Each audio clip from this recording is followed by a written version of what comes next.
No se puede creer lo que puede ocurrir próximamente. Según el asambleísta Luna y la asambleísta Veloz, el día de hoy en la Asamblea Nacional, el presidente Henry Kromfle no dio paso a la archivación sobre el alza del IVA. Y todo esto puede indicar que Noboa hará lo mismo que Lasso y pasará por el Ministerio de la Ley el alza del IVA sin que nadie se pueda oponer. Kromfle, de una manera extraña, cerró rápidamente la sesión sin dar paso al pedido del asambleísta Luna, donde se iba a votar por la archivación.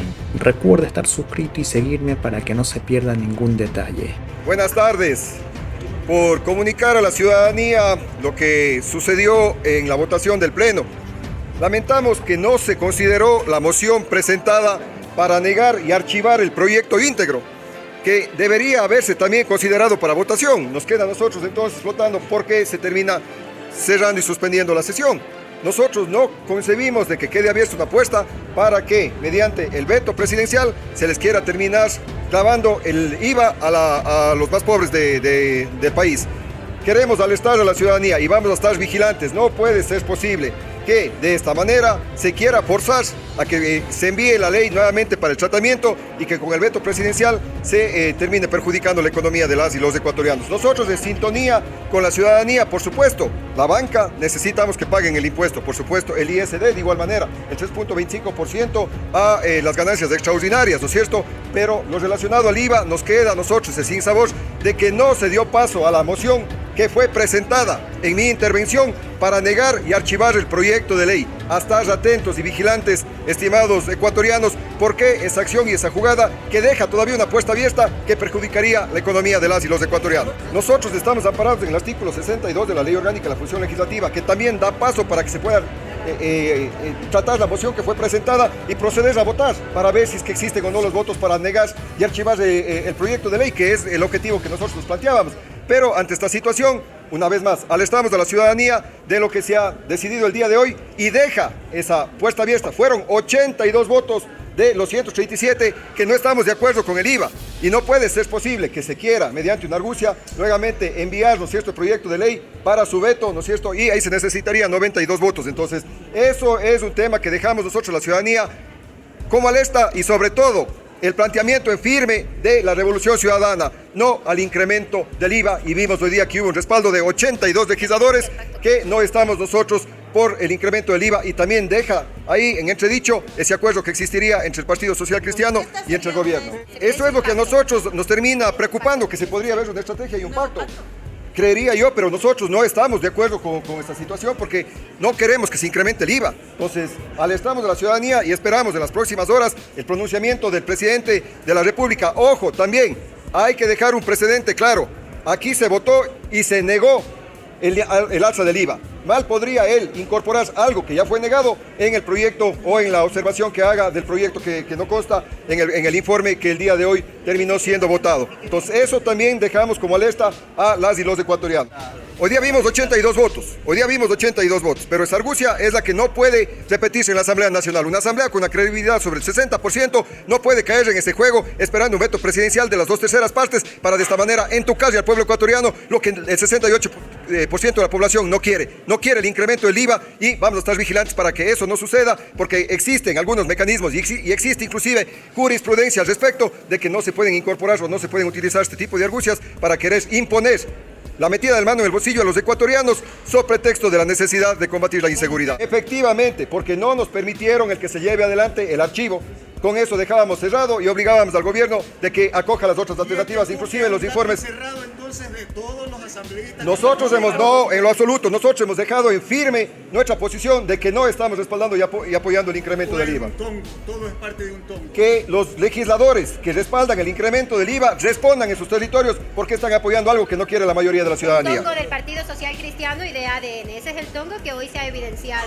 Son ellos los que no han permitido que se dé paso a la moción presentada por nuestro compañero Blasco Luna para que se proceda a negar y archivar el articulado que no se aprobó dentro de la sesión de pleno el día de hoy. Celebrado que se haya aprobado un impuesto a la banca, los banqueros indolentes que no tuvieron compasión con los ciudadanos en este país dentro de la pandemia, que se incremente el impuesto de salidas de divisa, que se implemente un impuesto del 3.5 a los grandes patrimonios, eso se celebra, pero no que se incremente un impuesto del 12 al 15% del IVA. Nosotros hemos votado en contra del IVA y si hay un eventual veto, nosotros vamos a votar en contra de un allanamiento y a favor de una ratificación, y el pueblo ecuatoriano se dará cuenta que aquí ha existido un pacto entre el Partido Social Cristiano y ADN para intentar meter el IVA a la población ecuatoriana. La asambleísta Garzón también advirtía sobre esta posibilidad y sobre que la bancada RC se iba a oponer. En contra del incremento del IVA, sí, totalmente. No es la situación del país la adecuada para pensar en esa salida.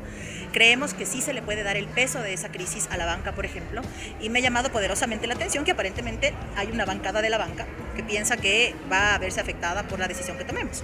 Cuando se trata de las ganancias extraordinarias, no de las utilidades, no del capital, no, de las ganancias extraordinarias de este sector que no ha perdido nunca.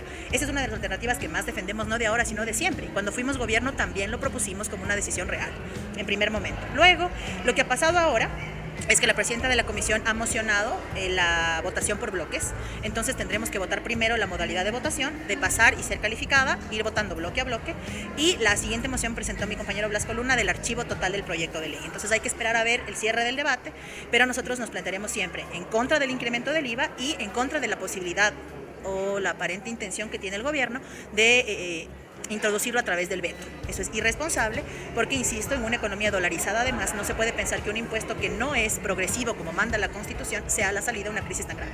Son 4 bloques. Uno tiene que ver con el IVA, otro con el tema de los bancos, ISD y grandes capitales. Eso es un poco como está la moción presentada. Y la otra moción es archivo. Entiendo además que hay una postura que eso no sea así, ¿no? Es decir, hay una voz extraoficial que estaríamos también convocados el viernes a sesión de pleno justamente para conocer el veto de haberlo. Entonces, si eso lo trataríamos de este viernes, estaríamos justo en el tiempo límite que es hasta el 10 u 11 de febrero. Yo digo el 10 porque es hasta el 11, pero prefiero tener un día como libre por cualquier cosa. Para el segundo tema de la ley de extinción de dominio, aprobamos el día de ayer, fue nuestro voto a favor, las observaciones que presentamos se acogieron y además la comisión entendió que hay una sentencia de Corte Constitucional al respecto de la presunción de inocencia y las sentencias ejecutoriadas, que a nosotros nos corresponde cumplirla, no cuestionarla, sino cumplirla. Eso es en un primer momento en ese tema. En el tema sobre el TLC con China, preocupados, porque si es que lo vuelven a poner significa que han conseguido los votos a costa de que no lo sabemos, pero en este momento, en el marco de esta crisis, pensando en el escenario que quieren grabar el IVA con más puntos, además poner una competencia desleal con un monstruo gigante como China no es correcto. Y no nos negamos porque sea China como bancada, nos negamos porque fue una negociación de Guillermo Lasso. Yo le pregunto al país, ¿qué negociación de Guillermo Lasso pudo haber estado bien hecha? Ninguna, porque entonces capaz que si hiciera bien las cosas seguiría siendo presidente. Entonces nos negamos también a esas condiciones que no precautelan a los productores nacionales, que no precautelan la mano de obra local, y lo que deberíamos procurar nosotros en lo que aprobamos es que la mano de obra local logre seguir vendiendo porque eso sostiene empleos y sostiene la economía local. Es grave porque significa que no lo leyó. El TLC es claro respecto a las condiciones que tiene para que nuestros productos entre comillas, porque para nadie es un secreto que seguimos siendo productores de materia prima, lleguen a ese mercado a cambio de que nosotros, entre otras cosas, recibamos residuos, ¿no? Y eso es una cosa muy grave. Más aún cuando Galápagos está abandonada, ¿cierto? Galápagos tiene un grave impacto ambiental y tiene mar directo, llegada directa, y del otro lado, además, hay problemas alrededor del tema del narcotráfico. Entonces, ¿cómo vamos a cuidar en dónde se llegan los paquetes, cómo salen, de qué forma? Primero. Y segundo, no es un momento ideal para la producción nacional.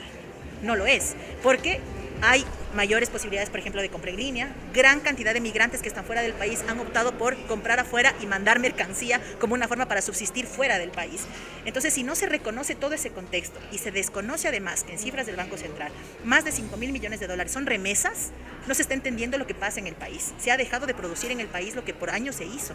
Y ahora, si además le sumamos a la coyuntura actual el tema de Rusia, el tema de la exportación del banano y las flores, entonces es otro problema adicional, porque hacíamos una evaluación bastante superficial del tema del banano y nos decían que el 20% más o menos de las exportaciones va a Rusia, pero ese 20% engloba a aquellos medianos productores que, si bien no exportan, sí producen al exportador, es decir, el exportador les compra.